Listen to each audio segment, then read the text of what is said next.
Hello everyone, welcome back to another video on JK Civil Services platform. I am Razia, your teacher for current affairs of national and international importance. So आज की जो video है, this is going to be the current affair video for April 2024. April 2024 के लिए ये जो video है एक वन शॉट वीडियो में लेकर आई हूँ. इस वीडियो में क्रिस्प करंट अफेयर आपको मिलेगा. पूरा ये जो कंपाइलेशन है आपके जो जितने भी अपकमिंग एग्जाम्स आने वाले आ रहे हैं या क्लोज एग्जाम्स है उनके लिए ये करंट अफेयर्स बहुत बहुत ज़्यादा इंपॉर्टेंट होने वाले हैं. ये जो करंट अफेयर का कंसोलिडेशन है ये मैंने बहुत ही केयरफुली यहाँ पे बनाया है. बहुत ही जितना ही इम्पॉर्टेंट है बस उन्हीं को इंक्लूड किया हुआ है. ठीक है, तो इसीलिए वन शॉट होने वाला है. तो आप एंड तक बने रहिए, इस वीडियो को पूरा देखिए सो दैट आप इससे बेनिफिट हो जाए और आपके क्वेश्चन में चांसेस हैं, आपके पेपर में जिन भी क्वेश्चन के आने के चांसेस हैं वो आप अच्छे से कर पाए फिर. ठीक है, so without any further delay हम हमारी वीडियो को यहाँ पे स्टार्ट कर लेते हैं. Recently which country declared national emergency on drug abuse. हमें बताना है रिसेंटली एक कंट्री के प्रेसिडेंट ने नेशनल इमरजेंसी डिक्लेयर कर दी. किस वजह से? ड्रग अब्यूज की वजह से. वहाँ पे जो सबस्टेंस अब्यूज है बहुत ज़्यादा इंक्रीज हो रहा था, ड्रग अब्यूज बहुत ज़्यादा इंक्रीज हो रहा था. तो हमें बताना है वहाँ पे नेशनल इमरजेंसी तो डिक्लेयर हो गई, बट किस कंट्री ने नेशनल इमरजेंसी को डिक्लेयर किया on the basis of drug abuse. तो आंसर जो है दैट इज सियरा लियोन. और आपके लिए जो होमवर्क रहेगा दैट विल बी कि आप सियरा लियोन की मैप पे लोकेशन देख लेंगे. ठीक है, तो क्या हुआ कि जो सियरा लियोन के प्रेसिडेंट है उन्होंने नेशनल इमरजेंसी डिक्लेयर कर ली. किस वजह से? सबस्टेंस अब्यूज यानी कि ड्रग अब्यूज की वजह से. वहां पे ड्रग अब्यूज बहुत ज्यादा बढ़ रहा था, सर्ज हो रहा था, राइज हो रहा था in the use of which drug? A synthetic drug, यानी कि जो कि नेचुरल ड्रग एक सिंथेटिक ड्रग है नोन एज कुश. उस ड्रग का नेम क्या है? कुश. तो इसी ड्रग की यूजेज की वजह से इसका यूजेज बहुत ज़्यादा यहाँ पे बढ़ रहा था, तो उसकी वजह से नेशनल इमरजेंसी डिक्लेयर करनी पड़ गई. किसको? सियरा लियोन के प्रेसिडेंट को. ठीक है, नेक्स्ट करंट अफेयर देख लेते हैं. What is the theme of international day of sports for development and peace 2024. एक डे सेलिब्रेट किया जाता है, एक डे ऑब्जर्व किया जाता है जिसका नाम है international day of sports for development and peace. कब सेलिब्रेट किया जाता है? Every year on April 6. ठीक है, तो April 6, 2024 को जब ये डे सेलिब्रेट किया गया तो हमें बताना है कि इसके लिए थीम क्या सिलेक्ट हुई थी. ठीक है, what was the theme of this event? So जो थीम थी that was support for the promotion of peaceful and inclusive societies. ठीक है, तो जो पीसफुल है, पीसफुल से आप यहाँ पे थोड़ा सा इसको याद कर सकते हैं क्योंकि जो डे का खुद का नेम है that is international day of sports for development and peace, तो उसकी वजह से थोड़ा ईजी हो जाएगा आपको यहाँ पे याद करना. तो क्या है हमारा answer? That is support for promotion of peaceful and inclusive societies. थोड़ा सा कंटेक्स्ट देख लेते हैं. International day of sports for development and peace on April 6 क्या हाईलाइट करता है? ये डे क्यों सेलिब्रेट किया जाता है? किस चीज़ पे एम्फेसिस डालने के लिए कि पॉजिटिव इम्पैक्ट क्या रहता है सपोर्ट्स का, या जो भी फिजिकल एक्टिविटी हम करते हैं उसका हमारी बॉडी पे क्या पॉजिटिव इम्पैक्ट रहता है. ठीक है, तो 2024 में मैंने आपको थीम बता दी कि that was support for the promotion of peaceful and inclusive societies. और कहाँ पे इस इवेंट को सेलिब्रेट किया गया? एट द UN हेडक्वार्टर, जो कहाँ पे है? न्यूयॉर्क में. Okay, next is Pathimalai cave recently seen a news due to ancient rock paintings. इसकी एंशियंट रॉक पेंटिंग्स की वजह से ये न्यूज में था. तो हमें बताना है ये पथीमलाई केव कौन सी स्टेट ऑफ इंडिया में लोकेटेड है? Answer is Tamil Nadu. ये जो पथीमलाई केव है कहाँ पे है? तमिलनाडु में. ठीक है, तो यहाँ पे देख लेते हैं क्या रॉक आर्ट मिलता है एंड कितना पुराना मिल रहा है. It's approximately 3000 years old. इस पथीमलाई केव में जो रॉक आर्ट देखने को मिलता है that is approximately 3000 years old, not 30,000. It's 3000 years old, sorry. और क्या डिफिक्ट करता है? वहाँ पे एक एलिफेंट पाया जाता है, इसका आर्ट है. वहाँ पे एक चैरियट का आर्ट है, it is sometimes confused with peacock. कभी कुछ लोगों को लगता है कि पीकॉक है, कुछ लोगों को लगता है कि चैरियट है वहाँ पे. एंड अर्ली ड्वेलर्स लाइव्स, और जो वहाँ पे लोग रहे होंगे पुराने जमाने में उनकी लाइव्स को वहाँ पे डिपिक्ट करता है वो रॉक आर्ट. कहाँ का? पथीमलाई केव का. ठीक है, नेक्स्ट देखते हैं. Simon Harris recently became the new prime minister of which country? Simon Harris और Simon Harris, whatever you would like to call it. तो ये रिसेंटली पीएम बने हैं किस कंट्री के, वो बताना है हमें यहाँ पे. तो आंसर इज आयरलैंड. आयरलैंड के पीएम तो बने बट ये वहाँ के यंगेस्ट पीएम होंगे. ठीक है, तो इंपॉर्टेंट पॉइंट क्या है कि ये आज तक के वहाँ के यंगेस्ट पीएम होंगे. At the age of 37 he is going to be the youngest prime minister of Ireland on April 9, 2024. और किनको सक्सीड कर रहे हैं? लियो वरादकर को. ठीक है, okay. Peter Higgs who recently passed away received a Nobel prize for which research. हमें Peter Higgs की बात हो रही है, कह रहे हैं कि जो रिसेंटली पास हो गए, जो रिसेंटली एक्सपायर हो गए हैं, उनको नोबेल प्राइज मिला था, और किस रिसर्च के लिए मिला था? Is was it quantum mechanics, discovery of radioactivity, discovery of the elements radium and polonium, और discovery of God particle? तो आंसर जो है that is the discovery of God particle. God particle, Higgs boson particle, also known as Higgs boson particle. ठीक है, तो इसकी theory दी थी इन्होंने, हिग्स बोसान ने इसको थ्योराइज किया था। तो इसी के लिए इनको रिसर्च के लिए, इसी पे रिसर्च के लिए इनको क्या मिला था? नोबेल प्राइज मिला था। ठीक है, तो अब रिसेंटली एक्सपायर हो चुके हैं, तो दैट्स वाई वो न्यूज में थे। Next is recently who won the F1 Japanese Grand Prix 2024।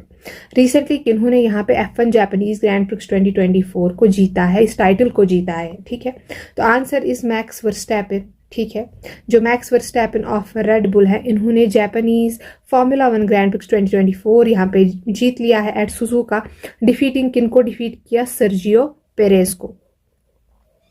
और पहले तो ये फर्स्ट नंबर पे आए मैक्स वर्स्टैपेन, सेकंड नंबर पे आए सर्जियो, एंड थर्ड नंबर पे जो आए वो थे Carlos Sainz.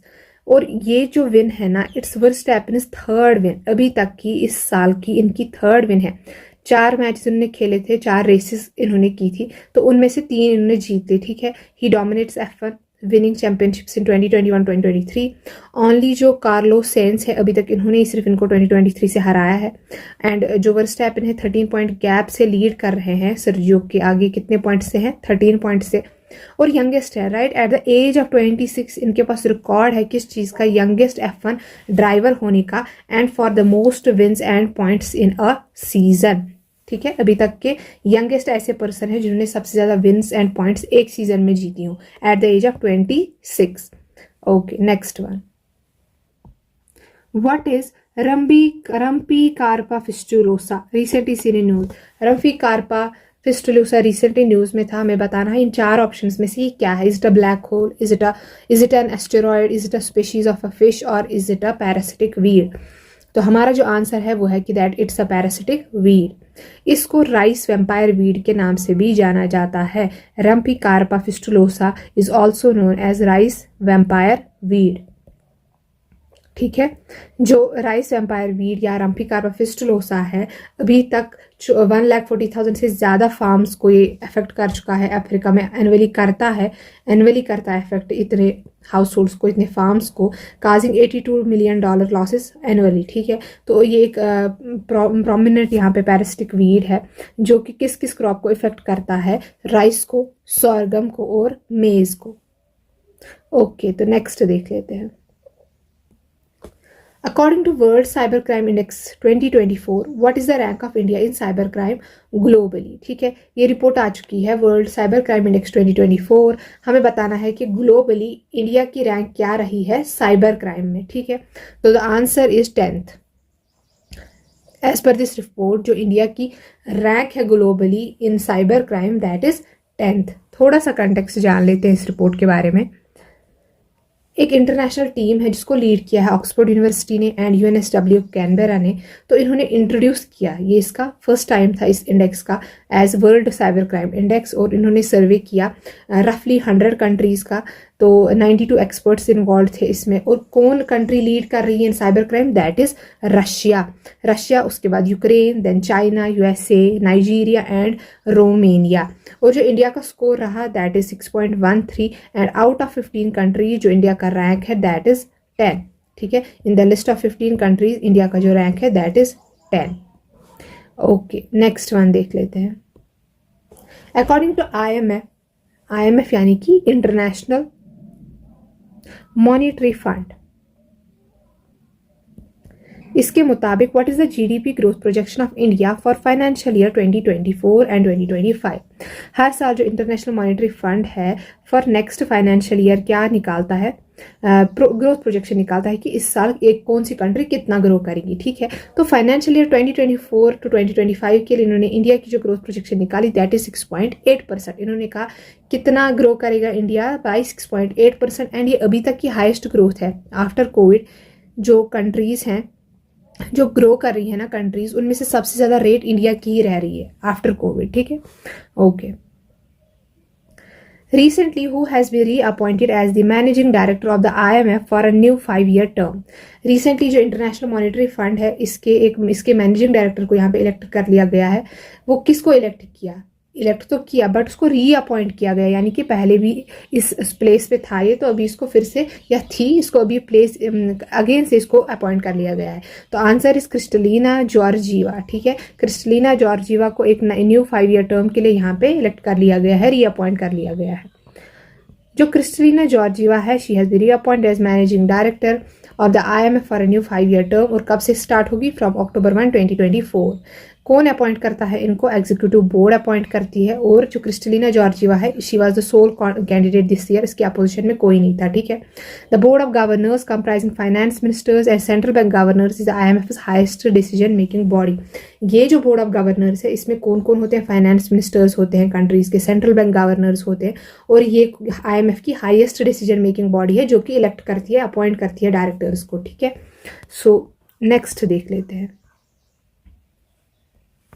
Probe 3 mission recently news में था। हमें बताना है कि कौन सी स्पेस एजेंसी ने इसको यहाँ पे लॉन्च किया है, किस स्पेस एजेंसी से रिलेटेड है।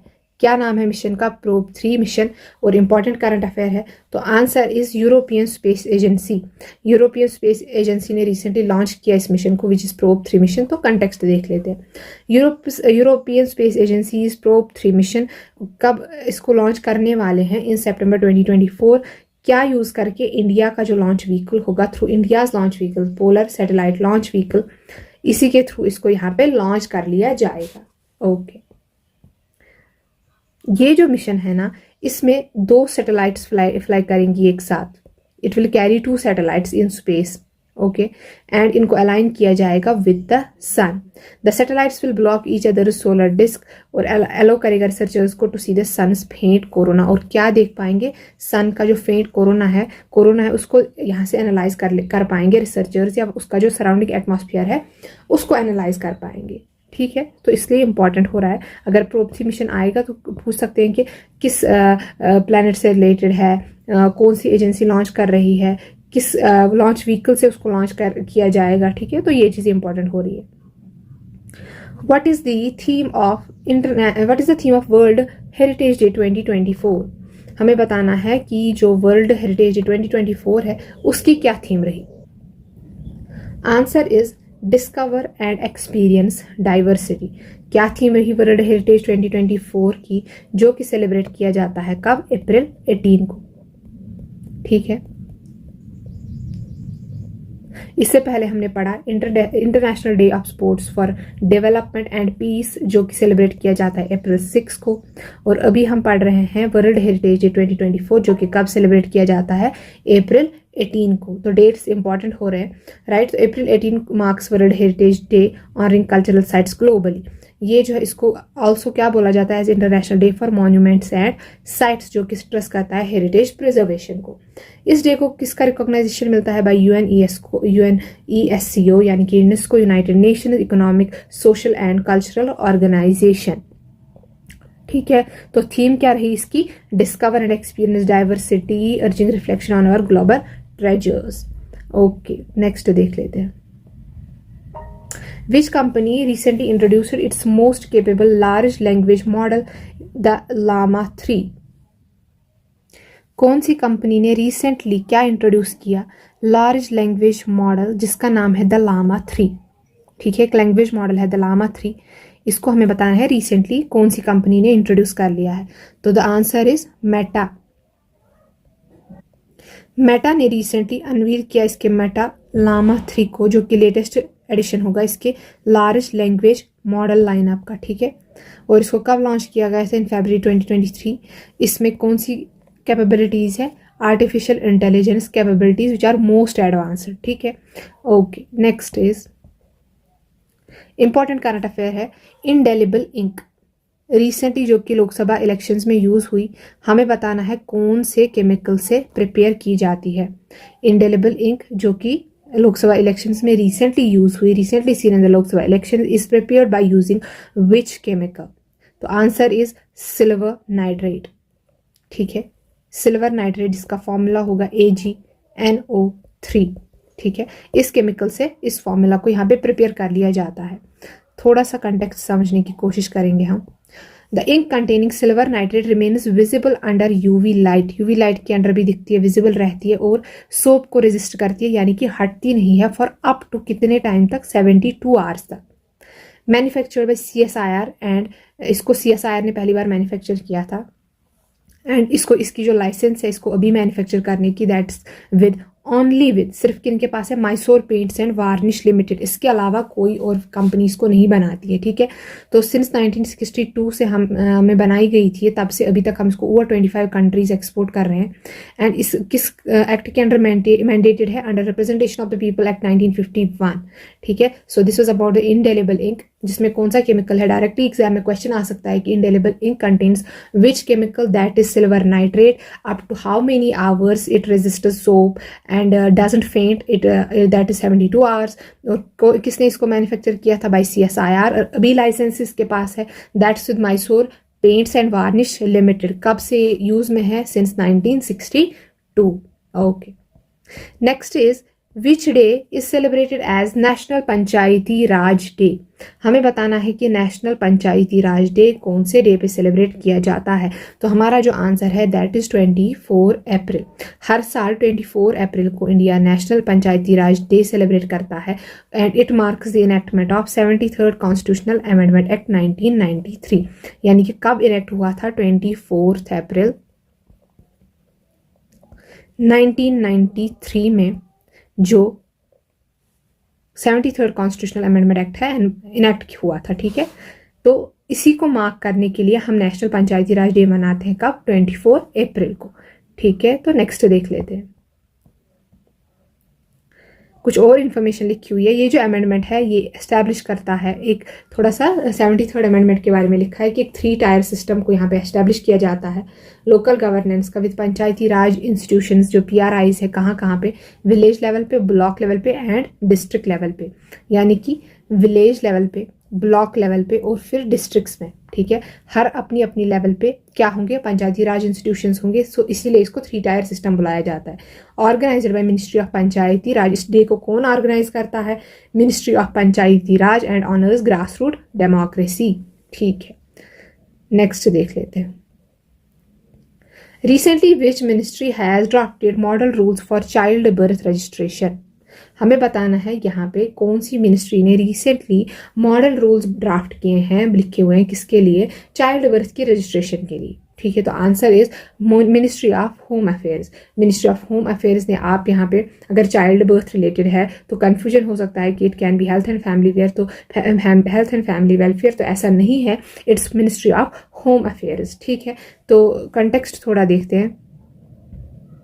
मिनिस्ट्री ऑफ होम अफेयर्स ने रिसेंटली कुछ नए रूल्स प्रपोज किए थे फॉर चाइल्ड बर्थ रजिस्ट्रेशन, जिसमें क्या रिक्वायरमेंट्स है कि पेरेंट्स को स्पेसिफाई करना पड़ेगा रिलीजन, दोनों, मदर का भी फादर का भी सेपरेटली, ठीक है। अब रिलीजन स्पेसिफाई करना पड़ेगा जब चाइल्ड बर्थ की रजिस्ट्रेशन हो, while registering the child birth specify करना पड़ेगा कि मदर का क्या रिलीजन है, फादर का क्या रिलीजन है, सेपरेटली, ठीक है। Previously only the families religion was noted. Previously क्या होता था, पहले फैमिली का एज अ होल यहाँ पे रिलीजन जो है नोट कर लिया जाता था, लेकिन अभी मदर फादर सबका सेपरेटली नोट होगा, ठीक है। तो updated form number 1 birth report, जो फॉर्म है इसके लिए, that's form number 1 birth report, इसमें कुछ सेपरेट सेक्शंस होंगे for child's religion and that of both parents. ये जो अपडेट है ये अप्लाई करेगा अडॉप्टेड चिल्ड्रन को भी, अगर बच्चा अडॉप्ट किया जा रहा है तब भी ये फॉर्म ऐसे ही फिल होगा, ठीक है। और जो registration of birth and death amendment act for 2023 का, that mandates maintaining this information in national database. इसके अंडर, इस एक्ट के under registration of birth and death amendment act of 2023 हमें मैंडेट करता है कि इस इन्फॉर्मेशन को मेंटेन करना पड़ेगा, कहाँ पे, नेशनल डेटाबेस में, ठीक है। Next one will see, recently which mission received the 2024 John L. Jack Swigert Jr. Award for Space Exploration।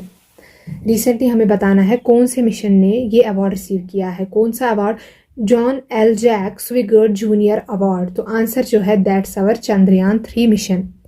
Chandrayaan 3 mission की जो टीम है उनको अवार्ड मिला John L Jack Swigert Junior award. Context देख लेते हैं। ISRO Chandrayaan 3 mission received the 2024 John L. Jack Swigert Jr. Award for Space Exploration.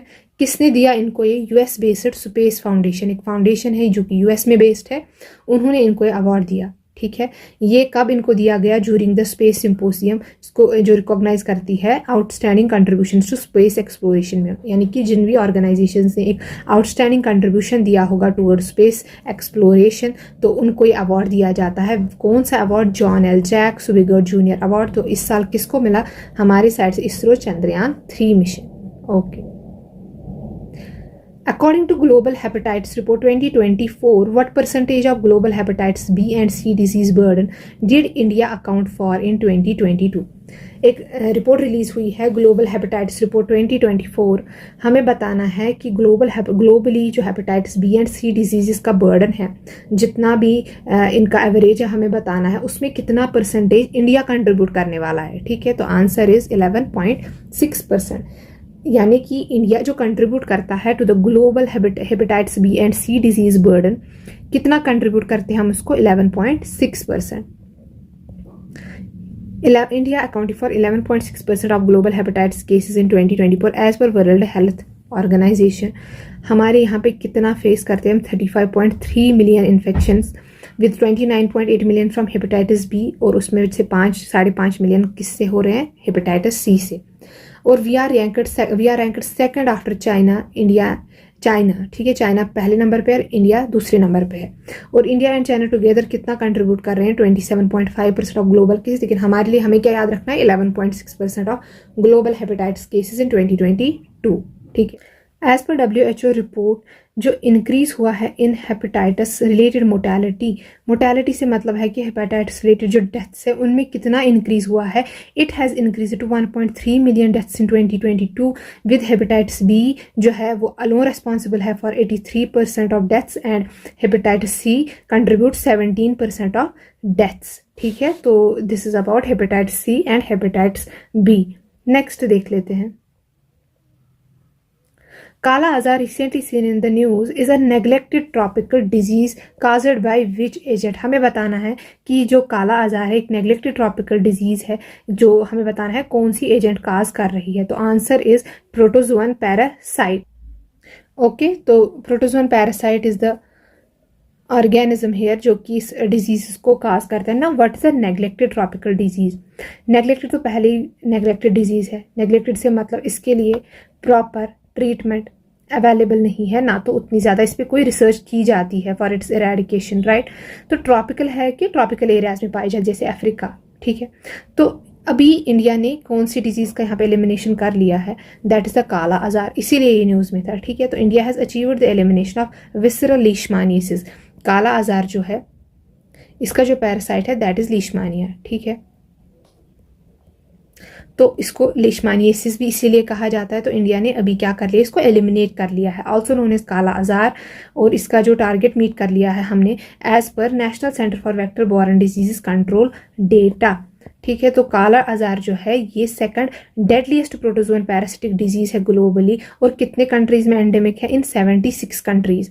इसको transmit कौन करता है? इसका जो वेक्टर है that are the infected sand flies, यानी कि जिनमें ये पैरासाइट पाया जाएगा जिन सैंड फ्लाइज में, वो इनको ट्रांसमिट करेगी। तो आपसे पूछा जा सकता है कि it's transmitted by sand fly, right. जैसे फीमेल एनाफिलिस मॉस्किटो भी होती है, राइट, एडिस इजिप्टी भी होती है। तो ऐसे ऑप्शन में आपको चूज करना है sand fly, right. And primarily affect करती है किसको? रेटिकुलो एंडोथेलियल सिस्टम को। पोस्ट काला आजार डर्मल जो लीशमानियासिस है, ये इसमें कॉम्प्लिकेशन है। अगर एक्सट्रीम लेवल का काला आजार हो जाए तो it's associated with poverty because neglected है, तो नेग्लेक्टेड ट्रॉपिकल डिजीज है, तो इसके साथ जो एसोसिएटेड कंडीशंस होगी that will be poverty, malnutrition, weak community and environmental changes like deforestation and urbanisation. यानी कि ये जो कंडीशन जहाँ जहाँ पे पाई जाती है ना, वहाँ पे इन बीमारियों का होने का चांस ज़्यादा है, और वहाँ पे रिसर्च तो होगी भी नहीं। These diseases are already neglected there. ठीक है, okay. Recently, who has became the first Indian monk to be honored with American President's Gold Volunteer Service Award। ठीक है, तो रिसेंटली इंडिया के पहले ऐसे मॉन्क बने जिनको इस ऑनर से नवाजा गया। एंड क्या नाम है इसका? Gold volunteer service award. किन्होंने दिया इनको? अमेरिका के प्रेसिडेंट ने। ठीक है, तो the answer is Jain Acharya Lokesh Muni. Acharya Lokesh मुनि जो कि एक जैन है, जैनिज्म को बिलोंग करते हैं। ठीक है, तो कंटेक्स्ट देखते हैं कि यहाँ पे जो आचार्य लोकेश मुनि है, he is the first Indian monk to receive such award, gold volunteer service award in 2024। ये किसके फाउंडर है? Ahimsa Vishwa Bharati and world peace centre के, और रिकॉग्नाइज किए जाते हैं इनकी कंट्रीब्यूशन के लिए towards the humanity and public good. Towards the humanity का जो इनका कंट्रीब्यूशन है, पब्लिक गुड यानी कि सबके लिए अच्छा करने का यहाँ पे जो इनका कंट्रीब्यूशन है, उस वजह से इनको ये जो अवार्ड है यहाँ पे मिला है, gold volunteer service award bye American president. Okay, next is recently India has signed a protocol to amend the double taxation avoidance agreement। हमने ये प्रोटोकॉल साइन कर दिया है डबल टैक्सेशन अवॉइडेंस एग्रीमेंट किस कंट्री के साथ? ठीक है, तो आंसर इज मॉरिशस। ठीक है, मॉरिशस के साथ रिसेंटली हमने double taxation avoidance agreement sign कर लिया। यानी कि अगर कोई कंपनी है जो कि मल्टीनेशनल कंपनी है, अगर वो एक जगह पे टैक्स भर रही है तो उसको दूसरी जगह पे टैक्स पे नहीं करना पड़ेगा। ठीक है, तो this is the double taxation avoidance agreement किसके साथ साइन कर लिया गया है? मॉरिशस के साथ, ताकि टैक्स इवेजन और टैक्स अवॉइडेंस जो है वो यहाँ पे कम हो जाए, उसको कम्बैट किया जाए। यूजुअली फिर कंपनीज क्या करती, टैक्स ही नहीं पे करती है ना, तो उस सबको अवॉइड करने के लिए, उन चीज़ों को यहाँ पे टैकल करने के लिए इन्होंने ये एग्रीमेंट साइन कर लिया है। Revision covers all incomes including capital gains and dividends, और इसमें क्या इंट्रोड्यूस किया गया? एक principal purpose test, PPT, principal purpose test, ताकि प्रिवेंट किया जाए मिसयूज किन कटरीटी बेनिफिट्स का, जैसे reduced withholding taxes. Okay, next is what is the theme of international day of human space flight 2024। जो international day of human space flight है, किस day को मनाया जाता है? On April 12। तो हमें बताना है 2024 में जब डे सेलिब्रेट किया गया, which is international day of human space flight 2024, तो इसकी थीम क्या थी? ठीक है, answer is encouraging scientific curiosity. ठीक है, साइंटिफिक क्यूरियोसिटी को इंक्रीज करना, that is the theme of international day of human space flight 2024। थोड़ा सा कंटेक्स्ट देखते हैं। International day for human space flight is celebrate annually on April 12, honouring, किनको honour किया जा रहा है इसमें? Yuri Gagarin. इनके ऑनर में इस डे को सेलिब्रेट किया जाता है एनुअली। यूरी गैगरिन कौन है? He was the first human in space in 1961। पहले ह्यूमन जो स्पेस में गए थे 1961 में, उन्हीं के ऑनर में डे सेलिब्रेट किया जाता है, international day for human space flight on April 12। और इसको UNGA यानी कि यूनाइटेड नेशन जनरल असेंबली ने डिक्लेयर किया था कब? 2011 में, ताकि क्या एडवोकेट किया जा फॉर पीसफुल स्पेस एक्सप्लोरेशन।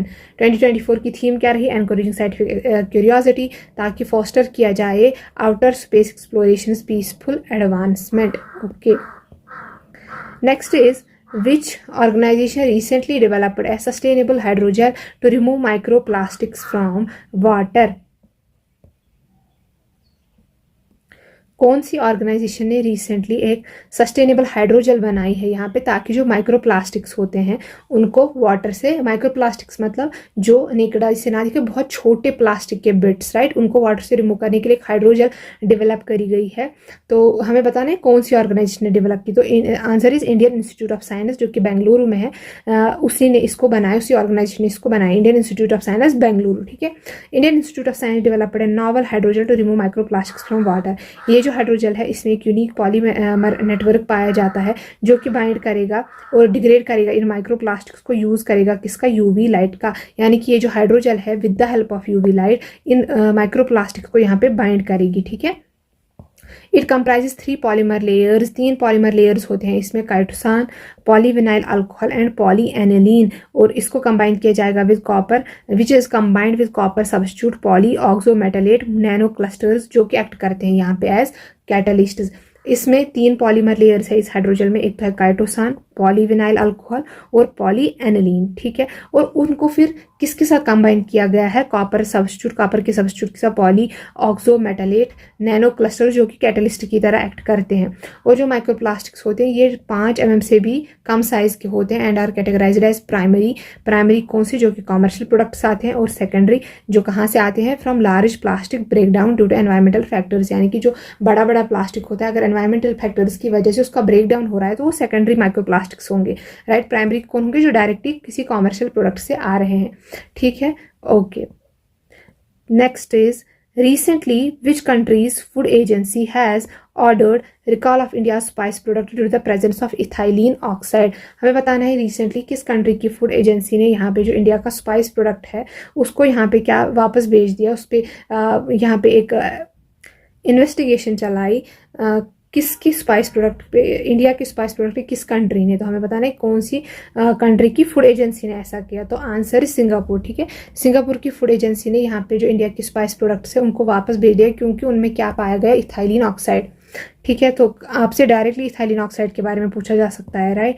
तो सिंगापुर की जो फूड एजेंसी है it issued a recall of Indian spice products due to ethylene oxide contamination. अब जो इथाइलिन ऑक्साइड है वो एक कलरलेस, एक फ्लेमेबल गैस है with various industrial uses including a pesticide and sterilising agent. इसके कई सारे इंडस्ट्रियल यूजेस है, जैसे पेस्टिसाइड, एज ए पेस्टिसाइड इसको यूज़ किया जा सकता है, as a sterilising agent use किया जा सकता है, और इसका एक परमिसिबल लिमिट होता है, ठीक है। जब परमिसिबल लिमिट से ज़्यादा कोई चीज़ कहीं पर यूज़ हो रही हो तो वो क्या करता है, फिर कंटामिनेशन बन जाता है, ठीक है।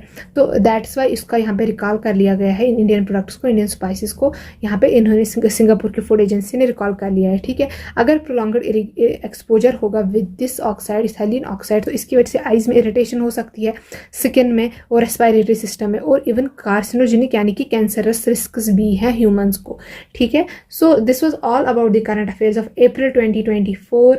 एक क्रिस्प वीडियो आपके लिए मैं लेकर आई हूँ, तो I hope this benefits you a lot in multiple ways. I'll see you in the next video. Till then, goodbye.